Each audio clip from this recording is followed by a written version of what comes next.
講起日本嘅茅屋，你係咪諗起岐阜縣嘅白川鄉啊？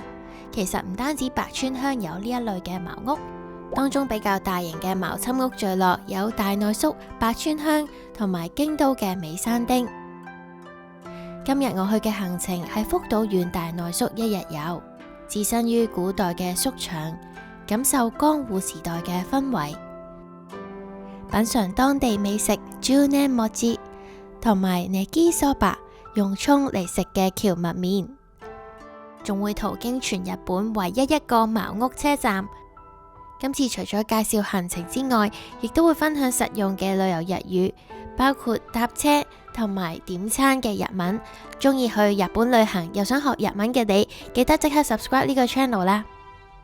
今日我哋喺福島縣嘅會津若松站出發，一路坐到湯野上溫泉，再轉乘一個短程嘅巴士就會到大內宿噶啦。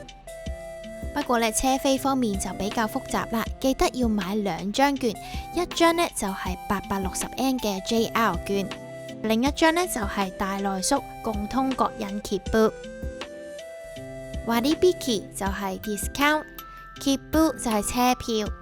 咁呢一度呢，就已經包括埋陣間仲要轉乘嘅原油號巴士啊！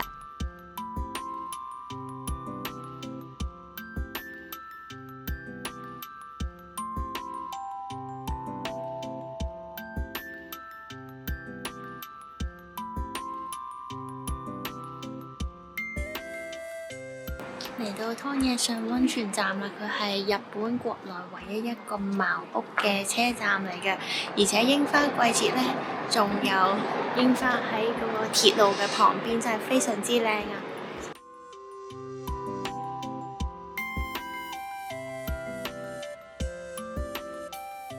ご案内させていただいております。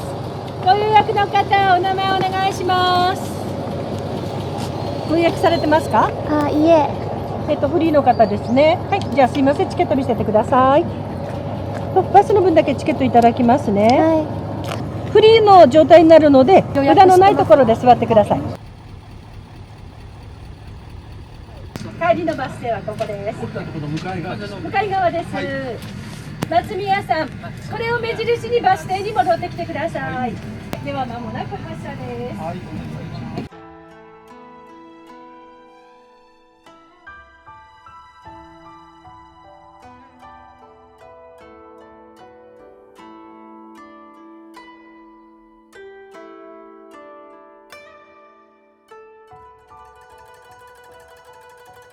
大内宿大內宿嚟到呢度呢，會見到一條大直路，兩旁嘅茅屋面向街道，係江戶時代驛站獨有嘅特色。呢度呢，以前係非常之繁華嘅驛站嚟㗎。卡亞布基茅草屋利用多種乾燥後嘅植物莖部嚟搭建屋頂。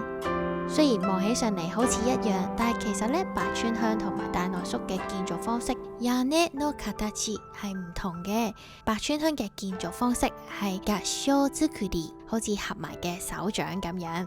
而大內宿呢一度嘅建築呢，就係寄せ棟造り，屋頂嘅屋門呢往四方傾斜，呈現4個面。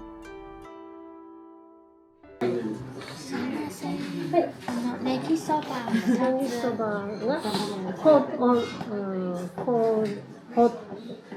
温かいの方がいい。あったかいの。はい。それが1つ。2つ。はい。そして月見そば1つ。あったかいの詰めて。あったかい。これ何ですか？これは10年餅これね。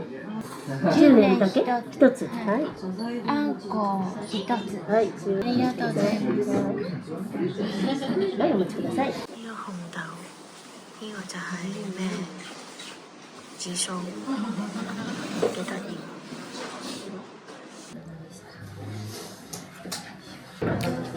香和甜甜地，呢個係下鄉町嘅特產。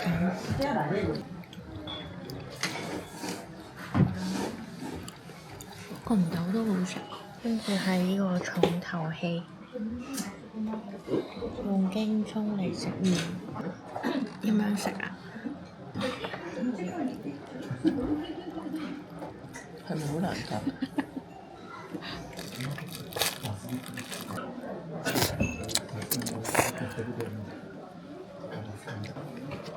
好辣啊！驚唔好辣，好辣。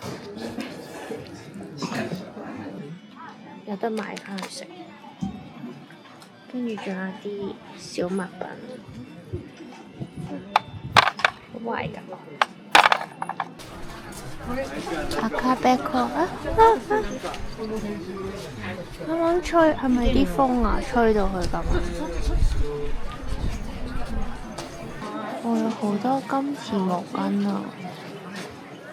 呢啲全部都係喎，好多款，都唔算好貴。呢個幾靚，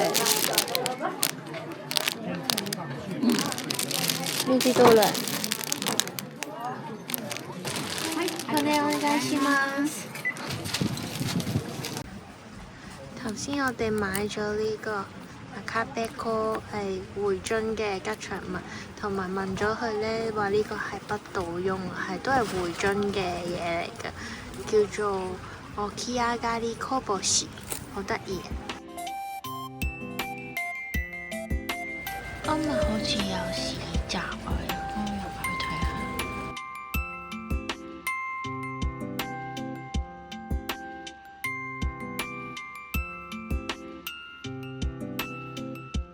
我覺得呢度比起八川鄉呢，其實呢度係多啲 local 嘅，可能因為始終福島縣都係比較偏遠少少啦，咁你會見到啲 local 係會帶埋狗狗啊同埋貓嚟呢一度嘅，有啲餐廳好似我哋頭先食嗰間呢，都可以俾貓貓狗狗嚟食飯嘅。咁所以我覺得都唔錯喎，同埋咧呢度啲手信，譬如筷子啊、碗啊、匙羹啊，都有佢哋自己回樽好出名嘅回樽圖咯。相比八川鄉，好似呢度嘅手信仲更加實用性高啲添啊！咁而家咧就翻去湯野上溫泉站啦。